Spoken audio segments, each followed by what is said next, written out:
Alam mo na ba ang balita ngayon sa TV, sa radyo, kung ano mang klaseng TV, internet, ano ba yan? Guys, ito po ang mga balita ngayon at nalaman natin at napanood natin sa social media. Okay, number one, ang sona ni Bongbong Marcos. 'Di ba? Ang sona niya napaka-trending ngayon dahil sa kanyang mga dahil sa kanyang sona, maraming tao ang ah tu, tum, ah tawag dito, um, iwan yun, stand up, parang nagano siya, parang standing ovation dahil sa Senado, sa batasan, dahil nga dun sa sinabi niya sa wala daw, as of today daw, sabi niya lahat ng pogo is ban, kasi galing po kasi yung pogo na yan, guys, sa mga yan, sa mga Chinese. Kaya nangyayari po ngayon sa Pilipinas, maraming mga taong, mga taga-Chinese ang gumagawa ng karumal-dumal na hindi naman dapat nangyari sa Pilipinas, di ba?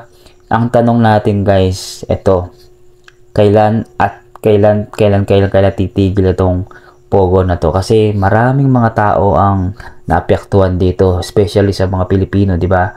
Kasi kapag may ganyan yung mga Chinese, guys, madali lang iganyan yan sa mga Pilipino, di ba? Kasi madali lang yan eh. Madali maloko at madali maano yung mga Pilipino. Minsan, kasi may mga tao yung pag wala silang alam, talagang i-operan yan, lalo na kapag malaking pera. Guys, ako approve ako dun sa sinabi ni Bongbong Marcos na talagang ibaban lahat ng mga sugal o gambling kung ano mangyayari sa Pogo. Diba? Sobrang dami, lalo na especially sa Pampanga tsaka sa Bamban, 'di ba? Ayan, kaya 'yun lang masasabi ko.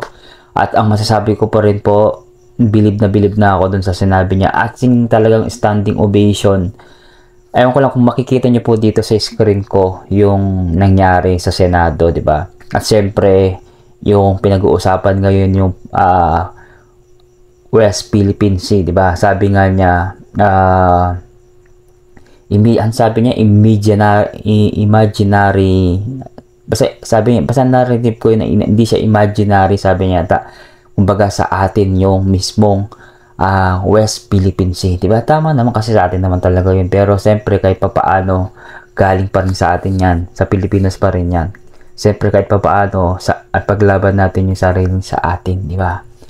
Yun lang, guys, yun lang masasabi ko ngayon. Ipabalita ko sa inyo as long na alam ko, at kung mali po ako, mag-comment kayo sa baba. Di ba, napakalaking balita ito sa buong Pilipinas, especially sa mga Pilipino. Magpakit muna ako, guys. God bless.